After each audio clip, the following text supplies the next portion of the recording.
3 years ago, something happened to me that I still can't fully wrap my head around. Even now, as I recount this story, a chill runs down my spine and my palms grow clammy. What I experienced was more than unsettling. It was terrifying. It began innocently enough. I was driving to another city to visit some friends. The day had started well, but as it went on, the weather turned against me. Sheets of rain poured down in torrents, the wipers on my car struggling to keep up. Visibility was terrible, and I found myself crawling along the highway at a snail's pace. By the time I hit a major traffic jam caused by a terrible accident up ahead, I knew my plans were doomed. Hours had passed, and I was already 3 hours late. Frustrated and exhausted, I decided it wasn't worth it to push forward. My friends would understand. I just needed somewhere to rest for the night. That's when I spotted a small roadside motel, its neon vacancy sign flickering weakly through the rain. It wasn't ideal, but I didn't have many options. I pulled into the gravel parking lot, parked my car, and ran inside, holding my jacket over my head to shield myself from the rain. The reception area was dimly lit and reeked of mildew. Behind the counter stood a man who looked to be in his 30s. His face was pale, his eyes dull and devoid of warmth. He greeted me with a flat, unenthusiastic tone. "Do you have any rooms available?" I asked, shaking water off my jacket. "And do you take card?" He glanced at me, then at the credit card I held in my hand. "Cash only," he said. That was the first sign something was off. Who doesn't take cards these days?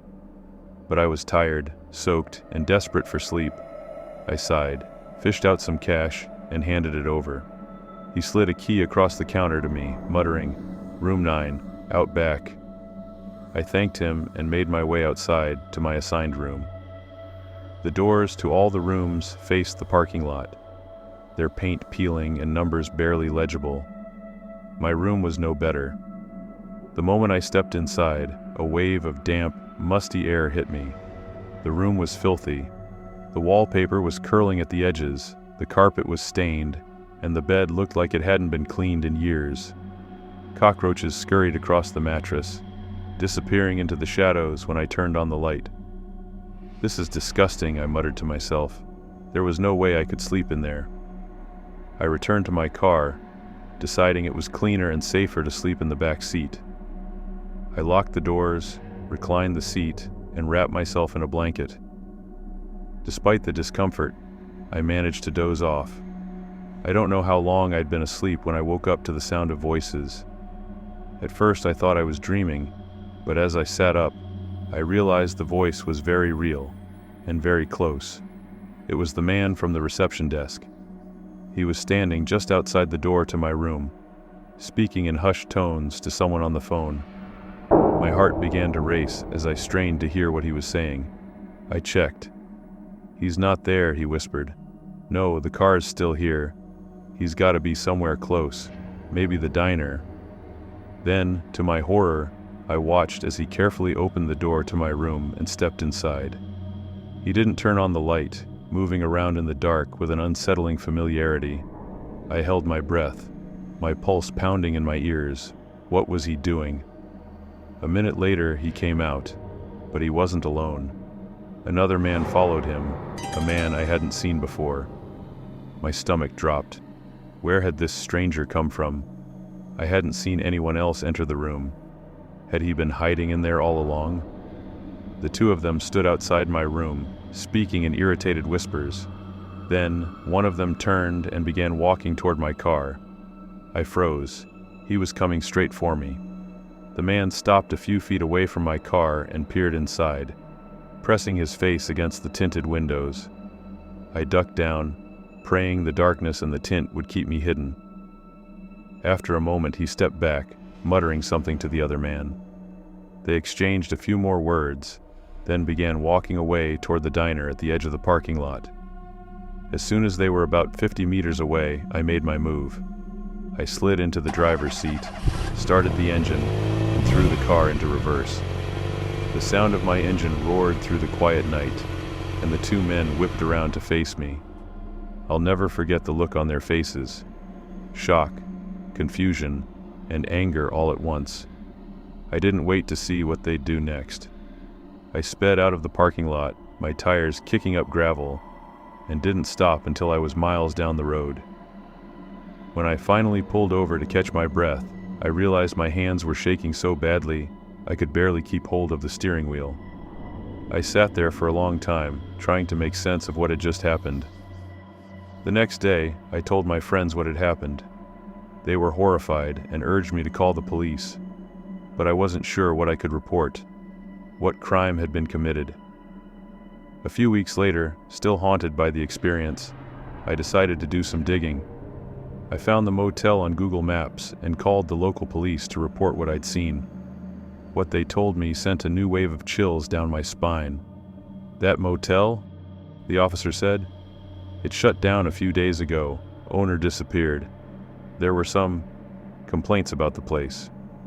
When I pressed for details, the officer wouldn't elaborate, only saying that the motel had a history and that I was lucky to have left when I did. To this day, I don't know what those men were planning or who the second man in my room was. I don't want to know. All I know is that I was inches away from something far worse than a sleepless night in a dirty room. And every time I pass a roadside motel now, I can't help but think about that night and shudder.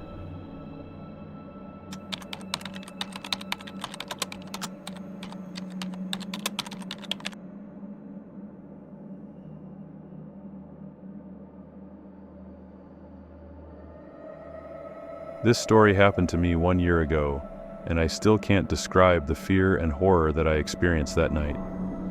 It began when my friend Alex and I were on a long road trip to another city, eager to escape the monotony of daily life. The journey was supposed to be straightforward, but as the sun sank below the horizon, we found ourselves in the middle of a vast steppe, surrounded by endless cornfields. The isolation of the place was unnerving, but exhaustion dulled our apprehension. Deciding it was too dangerous to continue driving, we pulled over to the side of the road, turned off the engine, and settled in for the night. The stillness of the steppe wrapped around us like a heavy blanket. The occasional rustle of corn stalks in the breeze was the only sound, adding to the eerie atmosphere. We reclined our seats, exchanged a few tired jokes, and drifted off to sleep. I woke up at around 3 a.m., startled by a strange feeling, as if someone or something was watching me.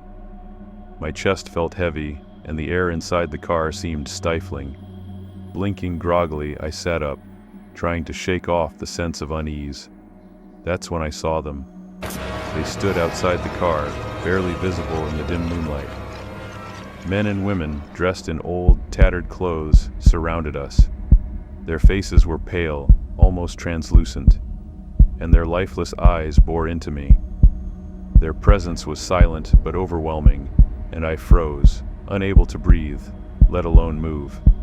Their clothes looked like something out of a history book, reminiscent of wartime uniforms and civilian attire from the 1940s. The way they stood, motionless and unblinking, made them look like statues that exuded a chilling aura of death. I tried to convince myself it was a nightmare, but the cold sweat on my back and the racing of my heart told me otherwise. Panicking, I reached out and shook Alex awake. "Alex," I whispered hoarsely, my voice barely audible. "Wake up." Alex groaned and rubbed his eyes, but the moment he sat up and looked outside, his face turned ashen. He saw them too. His lips quivered as he stammered, "What are they?" "I don't know," I said, my voice cracking, "but we need to leave, now." Alex nodded frantically. Without daring to glance at them again, I turned the key in the ignition. The car roared to life, breaking the eerie silence. The figures didn't flinch. Their eyes never left us, as if they were silently willing us to stay. I slammed my foot on the accelerator, and the car lurched forward. As we sped down the empty road, I risked a glance in the rearview mirror. The figures remained where they were, standing in the same spot, staring after us until they were swallowed by the darkness. We didn't stop until we reached the outskirts of a small town hours later. Both of us were pale and trembling, unable to comprehend what we had just experienced. After some time, Alex managed to speak. "Do you think they were ghosts?" I didn't answer. I couldn't. The memory of their hollow eyes was burned into my mind. When I told my parents about the incident later, they listened with a mix of curiosity and concern. My father, who was a history enthusiast, suggested an unsettling possibility. During the Second World War, many people, soldiers and civilians, had perished in that region. Perhaps, he said, we had stumbled upon the spirits of those who never found peace. His words chilled me to the bone. Were they restless souls, trapped in the limbo between life and death? Or were they something else entirely, something beyond human understanding? Over the following months, Alex and I tried to find information about the area. We combed through old newspapers and forums, hoping to find similar accounts or explanations, but there was nothing. No stories, no warnings, no mention of strange occurrences on that road. It was as if our experience was a one-time event, meant solely for us to witness. We've never traveled that road again, nor have we attempted another overnight drive through isolated areas.